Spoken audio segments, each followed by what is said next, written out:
നമസ്കാരം. കലാകൗമുദി ഓൺലൈനിലേക്ക് സ്വാഗതം. സാക്ഷാൽ രാഹുൽ ഗാന്ധി വിചാരിച്ചിട്ടും ശശി തരൂർ മെരുങ്ങിയില്ല. തൽക്കാലത്തേക്കൊന്ന് നിശബ്ദനാകാമെന്നാണ് തരൂരിൻ്റെ തീരുമാനം.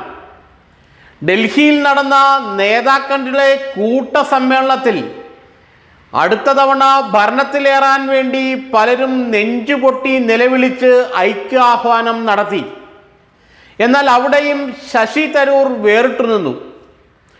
കേരളത്തിലെ കോൺഗ്രസ് നേതാക്കളെല്ലാം ഒരുമിച്ച് നിന്ന് ഇടതുഭരണത്തെ തൂത്തെറിഞ്ഞ് UDF ഭരണം പുനഃസ്ഥാപിക്കുമെന്ന് ദൃഢപ്രതിജ്ഞയെടുത്തപ്പോൾ വളരെ കൃത്യമായി ചില നിലപാടുകൾ ശശി തരൂർ അവിടെ ഉന്നയിച്ചു എന്നാണ് അറിയുന്നത്.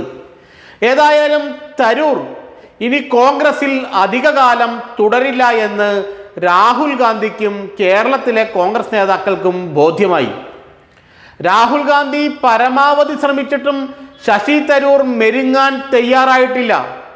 തൽക്കാലത്തേക്ക് താൻ ഒന്ന് നിശബ്ദനാകുന്നു എന്ന സന്ദേശമാണ് കോൺഗ്രസ് ഹൈക്കമാൻഡിന് തരൂർ നൽകിയത്.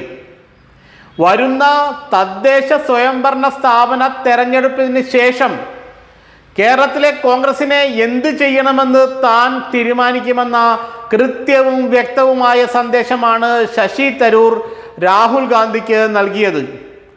നെഹ്റു കുടുംബവും ശശി തരൂരുമായി ഏതാണ്ട് പൂർണ്ണമായും അകന്നു കഴിഞ്ഞു. നെഹ്റു കുടുംബമായി അകന്നു കഴിഞ്ഞാൽ പിന്നെ കോൺഗ്രസിൽ നിൽക്കുക എന്നത് അസാധ്യമാണ്. ഇത് മറ്റാരെക്കാളും നന്നായി ശശി തരൂരിന് അറിയാം. അപ്പോൾ കേരളത്തിൽ ചില പുതിയ രാഷ്ട്രീയ നീക്കങ്ങൾക്ക് ശശി തരൂർ തുടക്കം കുറിക്കാൻ പോവുകയാണ്. ഡിസംബർ ജനുവരി മാസത്തിൽ നടക്കുന്ന തദ്ദേശ സ്വയംഭരണ സ്ഥാപന തെരഞ്ഞെടുപ്പിന് ശേഷം വളരെ കൃത്യമായ ചില രാഷ്ട്രീയ മുന്നണികൾ ശശി തരൂർ സൃഷ്ടിക്കുമെന്നാണ് കരുതപ്പെടുന്നത്. അദ്ദേഹത്തോട് അടുത്ത വൃത്തങ്ങളും ഈ സൂചന നമുക്ക് നൽകുന്നുണ്ട്. മുസ്ലിം ലീഗും ജോസ് കെ മാണിയുമായി ചേർന്ന് പുതിയ ഒരു രാഷ്ട്രീയ സഖ്യമുണ്ടാക്കി മുന്നോട്ടു പോകാനാണ് ശശി തരൂരിൻ്റെ തീരുമാനം. കാരണം ഈ അവസ്ഥയിൽ തദ്ദേശ സ്വയംഭരണ സ്ഥാപന തെരഞ്ഞെടുപ്പിൽ കോൺഗ്രസിന് UDFന് എത്ര കണ്ട് പെർഫോം ചെയ്യാൻ പറ്റുമെന്നും എത്ര കൊണ്ട് LDFനെ തടഞ്ഞു നിർത്താൻ പറ്റുമെന്നുള്ള കാര്യത്തിൽ ആർക്കും ഉറപ്പില്ല. കഴിഞ്ഞ ദിവസം തദ്ദേശ സ്വയംഭരണ സ്ഥാപന തെരഞ്ഞെടുപ്പിലെ ഉപതെരഞ്ഞെടുപ്പുകളിലെ ഫലം വന്നപ്പോൾ അതിൽ കോൺഗ്രസിനും UDFനും വലിയ ഒരു മുന്നേറ്റമൊന്നും ദൃശ്യമായില്ല.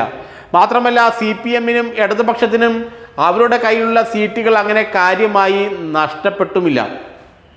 ഈ ഘട്ടത്തിൽ ശശി തരൂർ ചില ഉറച്ച നിലപാടുകളുമായി മുന്നോട്ട് പോവുകയാണ്. ജോസ് കെ മാണിയെയും മുസ്ലിം ലീഗിനെയും കൂട്ടുപിടിച്ച് ഒരു പുതിയ രാഷ്ട്രീയ സമവാക്യം കേരളത്തിൽ രൂപീകരിക്കാൻ ശശി തരൂർ ശ്രമിക്കുകയാണ്. അതിനുള്ള പ്രാരംഭ നടപടികൾ അദ്ദേഹം തുടങ്ങിക്കഴിഞ്ഞു. തരൂരിൻ്റെ ഒറ്റ ഉദ്ദേശമേ ഉള്ളൂ, കേരളത്തിൽ കോൺഗ്രസിനെ തൂത്തുവാരി കൊട്ടയിലിടണം. അതിന് പറ്റിയത് മുസ്ലിം ലീഗിനെയും കേരള കോൺഗ്രസ് മാണി ഗ്രൂപ്പിനെയും തനിക്കൊപ്പം കൊണ്ടുവന്ന് ഒരു പുതിയ രാഷ്ട്രീയ മുന്നേറ്റം നടത്തുക എന്നതാണ്.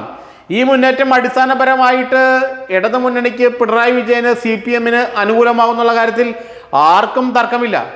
പക്ഷെ തരൂര് തന്നെ അവഗണിച്ച രാഹുൽ ഗാന്ധിയോടും കേരളത്തിലെ കോൺഗ്രസ് നേതാക്കാരോടും അങ്ങനെ അങ്ങ് ക്ഷമിക്കാൻ തയ്യാറാകുന്നില്ല എന്നാണ് നമുക്ക് കിട്ടുന്ന വിവരം. അതുകൊണ്ട് തന്നെ പുതിയ ഒരു രാഷ്ട്രീയ മുന്നേറ്റം ജനുവരിക്ക് ശേഷം തരൂർ ആരംഭിക്കുമെന്നും അതിൽ UDFലെ പല ഘടകകക്ഷികളുടെയും പിന്തുണയുണ്ടാകുമെന്നും ഇടതുമുന്നണിയിൽ നിന്ന് ജോസ് കെ മാണിയും തരൂരുമായി കൈകോർക്കുമെന്നുമാണ് നമ്മൾക്ക് മനസ്സിലാക്കാൻ കഴിയുന്നത്. അങ്ങനെ സംഭവിച്ചാൽ പിന്നെ 2026 കോൺഗ്രസിനും UDFനും പ്രതീക്ഷിക്കാൻ ഒന്നുമില്ലാതാകും.